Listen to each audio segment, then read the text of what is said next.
Hola, soy Sebastián Cordero, estoy en Cuenca en el laboratorio de guiones, que es parte del Festival de Cine La Orquídea, la segunda edición. La verdad es que yo cuando decidí ya estudiar cine, después de, digamos, de varios años de tener un gran interés en el cine, desde niño y adolescente, yo sabía que eventualmente quería dirigir, quería, digamos, toda la experiencia de hacer una película, pero sentía que entendía la mayoría de los oficios que se involucran en el cine, entendía la fotografía, entendía la iluminación, yo de adolescente tomaba muchas fotos, me metí mucho en el tema de fotografía y era algo con lo que yo me sentía muy cómodo y algo que me interesaba mucho. Pero el saber, por ejemplo, cómo componer una imagen o diseñar una puesta en escena, un buen movimiento de cámara, es una cosa. Contar una historia a través de esa fotografía, a través de ese movimiento de cámara, a través de ese elemento de sonido y bueno, de la puesta en escena ya con actores, era algo que yo sentía que uno se daba cuenta cuando algo funcionaba o no funcionaba, pero que yo no entendía realmente cuál era el proceso para llegar a contar una buena historia. Y de hecho, me fui al extremo de decir, bueno, aunque en el fondo lo que más me interesa va a ser eventualmente dirigir mis películas, lo que siento que necesito estudiar, y esto fue cuando fui a la Universidad del Sur de California, USC, en Los Ángeles, eh, ahí había un programa de escritura de guión que me pareció mucho más interesante que todo el resto de especializaciones ahí, porque justamente planteaba que el guión era la espina dorsal de cualquier película y que todas las decisiones dentro de todas las áreas, obviamente de dirección, obviamente de actuación al estar junto con todo el trabajo de personajes, las decisiones estéticas, que todo eso venía salía del guión, o sea que y sin una coherencia dentro del guión, una película se puede caer. Y hasta ahora yo sí sigo creyendo que le perdonas a una película una mala fotografía, la perdonas de repente algún momentito donde alguna actuación flojea un poco, perdonas muchas cosas, pero que la historia esté mal, o sea, que la historia, que te sientas trampeado o traicionado por cómo se contó la historia, yo creo que es de las cosas que en cambio como público no perdonas. Pues para mí, la verdad es que la primera vez que vine a un laboratorio de escritura de guión, fue una revelación todo lo que pasaba aquí, porque como, como, como escritor, como guionista, pasas mucho tiempo solo, ¿no? Y uno o sea, es un proceso muy solitario de creación. Y claro, conversas con tus amigos, con la gente cercana, a veces, ¿no? Porque muchas veces hay cosas que no quieres estar hablándolas demasiado hasta no escribirlas, pero buscas algo de retroalimentación de lo que estás haciendo, ¿no? Y es muy difícil encontrar una retroalimentación objetiva, sin ningún interés de por medio, sin ningún recelo de por medio, a veces las críticas pueden herir un poco, puede ser difícil, a veces uno no, hay gente que no toma tan bien ese proceso. Y también hay muchas situaciones, por ejemplo, de proyectos que están trabajando con productores o con un equipo que está igual cuestionando lo que se está haciendo, cuestionando tal vez el contenido y puede haber una agenda de por medio. Aquí la idea del laboratorio de guión es en un momento donde ya tienes una versión, digamos, bastante decente del guión, un borrador ya, ya que ya le sientas pulido, lo que hace es justamente tener una serie de asesorías individuales con guionistas realmente expertos, con mucha experiencia y sobre todo también grandes lectores que un poco cuestionan y te ayudan a potencializar tu historia, a potencializar tu guión, cuestionándote las cosas que no están funcionando, analizando qué sí está funcionando. Y como cada uno tiene igual su punto de vista, no todo el mundo te va a decir lo mismo, es un proceso a ratos que puede llegar a ser desconcertante en el momento porque puedes escuchar consejos absolutamente opuestos en una asesoría a lo que escuchaste en la otra, pero el rato que ya pasa todo el proceso, es como que se asiente el polvo y puedes empezar a ver más claramente y tú mismo decides qué es lo que agarraste, qué es lo que incorporas al guión. Es interesante porque, digamos, es justamente un momento de pulir donde lo que más necesitas es una visión objetiva de lo que estás haciendo. Yo creo que de las mayores dificultades, tanto en el proceso de escritura como el de edición de una película, que siento que son muy parecidos, de hecho, una de las cosas más difíciles es lograr agarrar distancia nuevamente y decir, a ver, si yo estaría leyendo esto por primera vez, ¿me funciona o no me funciona? Uno está tan apegado que ya a veces uno deja de percibir ciertas cosas y lo que te permite esto es ver el guión a través de los ojos de varios asesores que no tienen además ningún otro interés que el mejorar tu historia. Y eso es muy beneficioso el rato que estás ya en la etapa anterior a cerrar ya un borrador para, para filmar. El conflicto yo creo que es la esencia digamos, de cualquier historia, de cualquier película. O sea, si no hay conflicto, es como que es difícil interesarse en una historia. Uno quiere que haya, yo creo que justamente fuerzas y elementos luchando en contra el uno del otro. Eso es justamente lo que va a dar tensión y es lo que te mete en la película, ¿no? El conflicto yo creo que debe venir desde muy temprano en la historia, o sea, debe estar muy definido cuál es ese conflicto. Y el conflicto va muy atado al personaje. Un conflicto es muy particular de cada personaje en una historia. Eh, y pues eso es el conflicto, por ejemplo, yo qué sé, en Ratones Rateros viene se presenta con la llegada de Ángel, se establece que es un personaje, un malandro, un tipo que un criminal que le están buscando para matarle y que se viene a refugiar donde su primo, que es bastante más ingenuo que él, en Quito.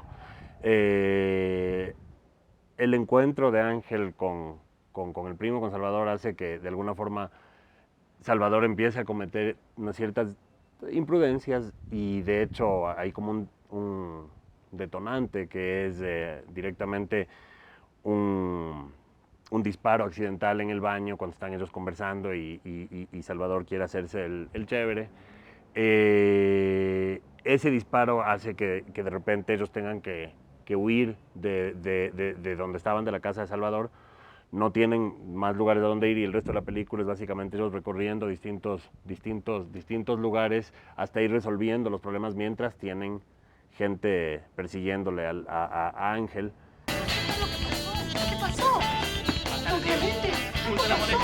Hasta la próxima. La línea dramática evidentemente es constantemente el conflicto bueno, en este caso de simplemente tratar de sobrevivir. En el caso de Ángel, en el caso de Salvador, es como tratar de integrarse, de estar un poco más en armonía, yo creo que con lo que es su padre, su vida familiar, etcétera, y con sus amigos, su vida. O sea, que él está viviendo un momento de mucho. O sea, le acaban de expulsar del colegio, este momento donde está metido en problemas que son pequeños al lado de todo lo que está sucediendo en la vida de Ángel y dentro de la cual él se va, de lo cual él se va a involucrar. Pero y el conflicto también surge de la dinámica de los dos personajes, o sea, del hecho de que básicamente Salvador le admira a Ángel, piensa que quisiera ser como él en muchos sentidos, y durante la película él se va a ir dando cuenta que Ángel no es lo que él idealizó, y va a haber un gran desencanto, ¿no? Una gran pérdida de inocencia. Esto es lujo, familia. Una house así tenemos que desvalijar. Ni se te ocurrirá topar nada de aquí, que es la casa de la Carolina. Y esa man es del putas. No vale cagarle la mano. Mira, la caleta no es de la mancha, es de los veteranos. O ellos también te parecen del putas. Bueno, el punto de giro es literalmente el momento donde la historia de repente da un giro y las cosas se complican, se vuelven más interesantes, se desarrolla justamente el conflicto, ¿no? Y es como, digamos, como el impulso con el que se entra a la siguiente, vamos, al siguiente acto, al siguiente momento de la historia. En Crónicas, por ejemplo, la historia gira alrededor pues, de un asesino en serie que nadie ha podido identificar, que está matando niños alrededor de la ciudad de Babahoyo, y hay un periodista de un programa sensacionalista que viene de afuera para tratar de cubrir el caso.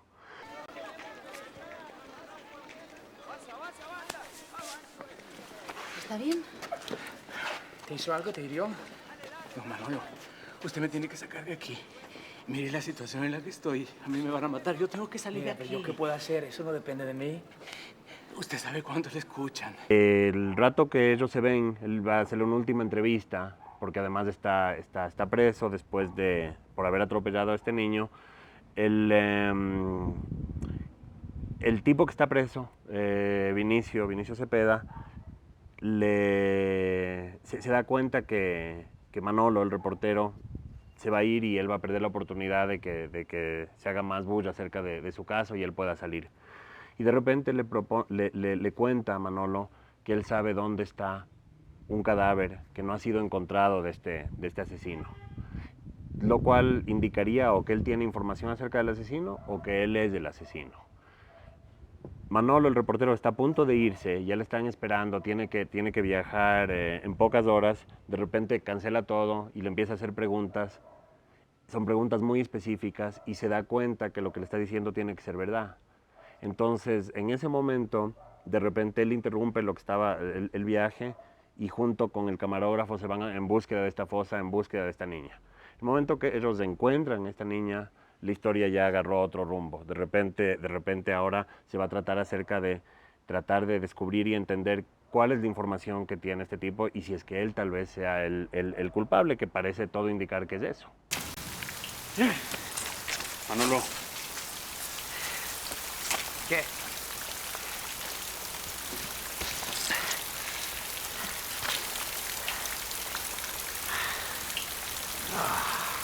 Puta madre, cabrón.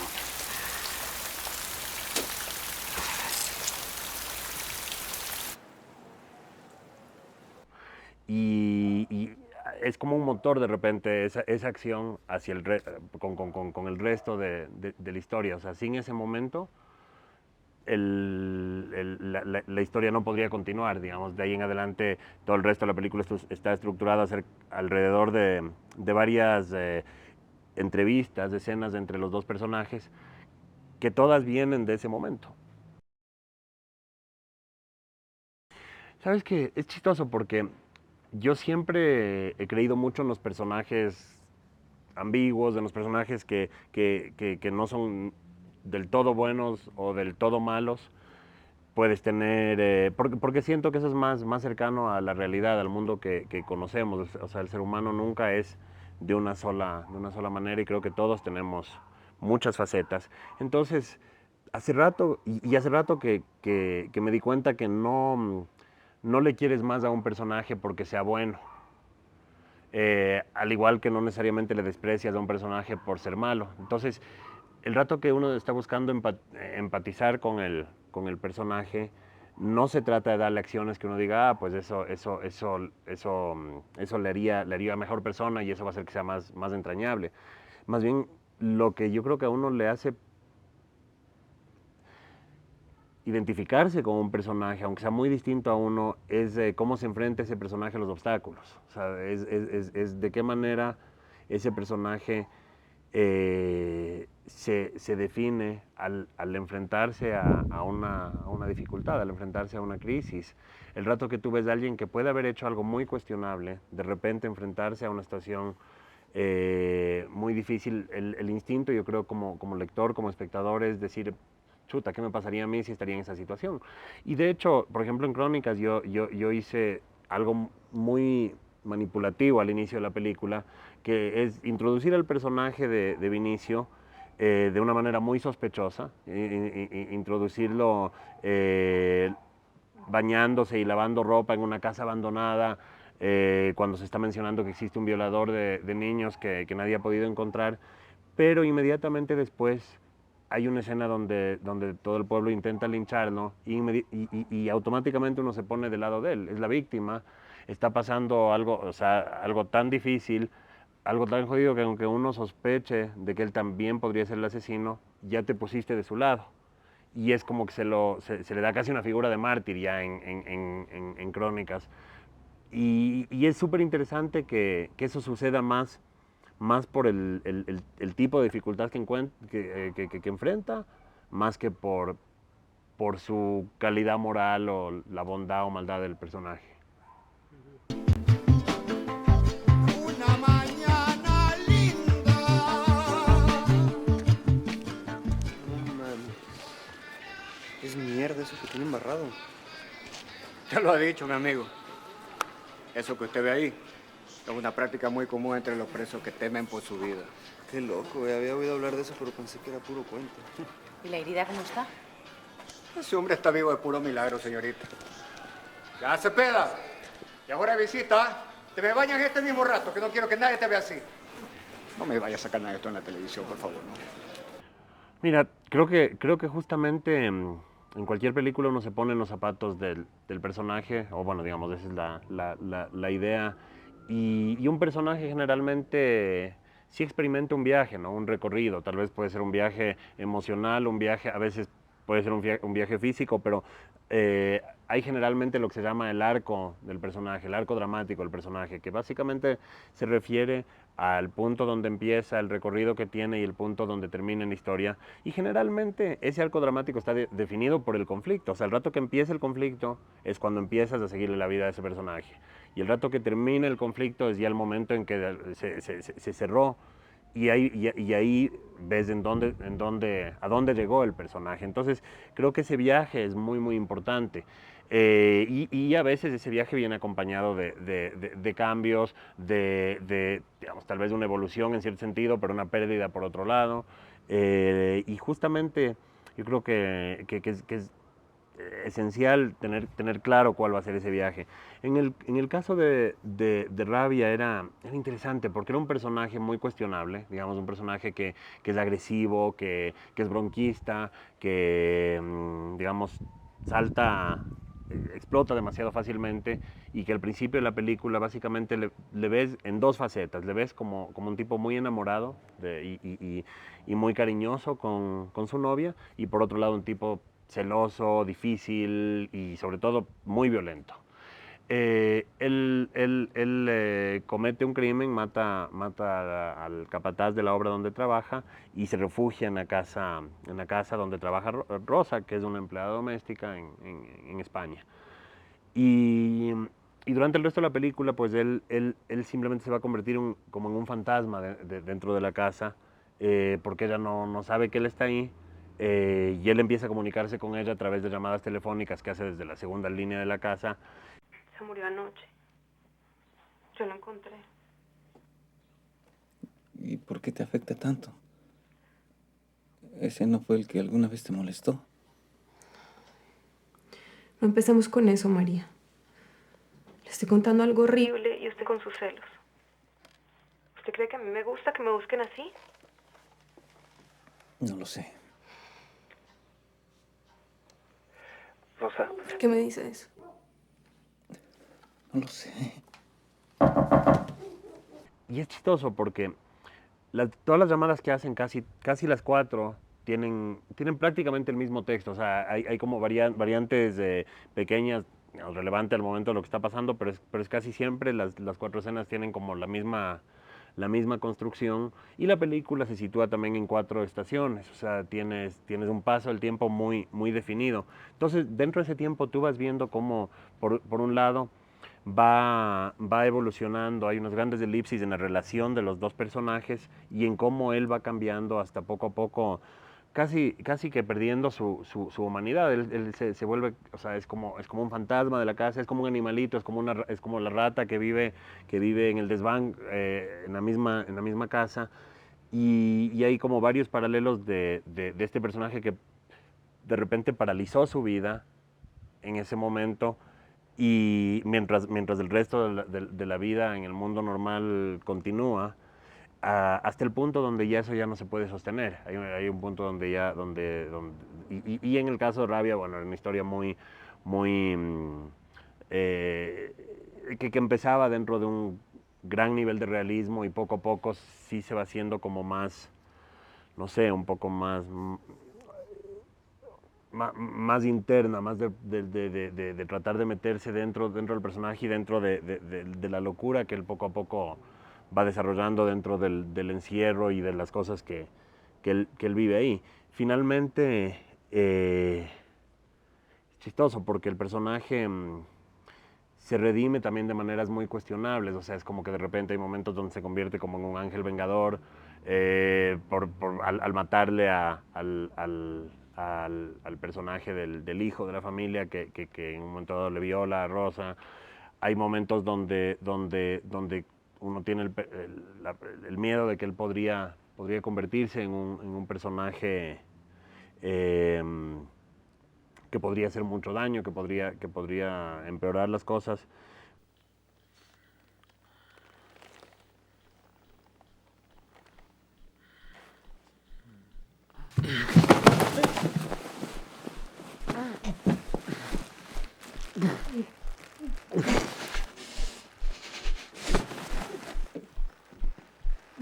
Y eventualmente, pues el rato que ya como que cumple su ciclo, no es que llegue a redimirse, pero al exponerse, al decir, sí, estoy aquí, de alguna forma, no sé, la película trata mucho de la invisibilidad.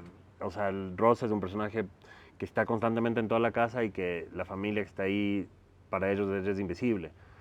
José María también es un personaje que está invisible, es como un fantasma de la casa y está ahí, y eso como que es muy representativo del mundo de inmigrantes en países lejanos a los propios.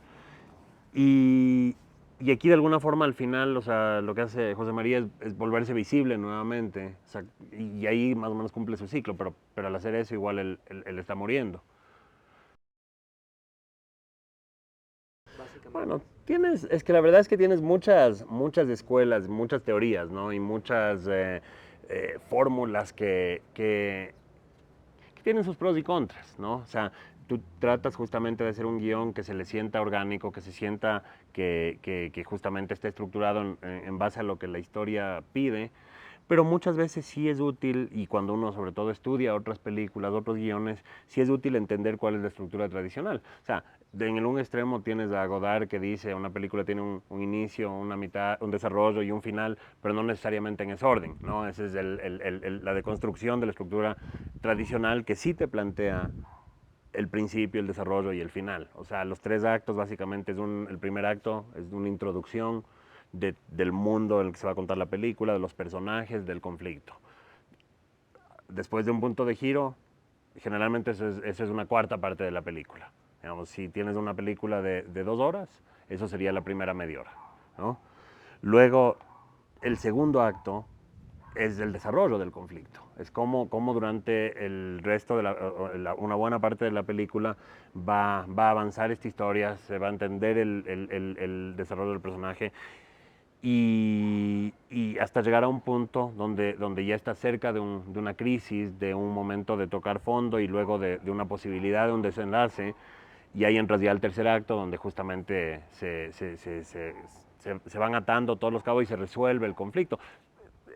Esto puede ser con muchos tipos de historias, muchos tipos de películas, de muchos géneros. Y esta es como la estructura clásica del guión de Hollywood, digamos, del guión de la industria norteamericana, pero que ha funcionado muy bien a través de la historia y que creo que se ha ido incorporando también en muchos otros cines. Por ejemplo, hay varios teóricos del guión que inclusive han puesto ya números de páginas, o sea, como que Sid Field, por ejemplo, que es uno de estos teóricos, él plantea que, bueno, en los primeros 10 minutos tú tienes que introducir a tu protagonista y tienes que tener un elemento que le lance la historia hacia adelante, ¿no? El detonante. Después plantea que al final del primer acto, que son 30 páginas, el equivalente a 30 minutos, como una página 26, 27, debe haber el punto de giro que hace que arranque el segundo acto. Todo esto es teoría, ¿no? El rato que ya lo aplicas a tu historia, pues tienes que irlo moviendo, incorporando y tal vez ni siquiera se aplique de la misma forma. Luego el segundo acto generalmente son 60 páginas, el segundo acto es tal vez la parte más difícil de escribir porque realmente de alguna forma te enreda y es donde realmente tiene que desarrollarse el conflicto de la mejor manera posible. Generalmente en la mitad del segundo acto, en la página 60, el protagonista toca fondo y después empieza a retomar fuerza hasta llegar al segundo punto de giro, algún elemento que va a permitir que concluya la historia, que concluya el viaje del protagonista y ahí empieza el tercer acto, que son las últimas 30 páginas.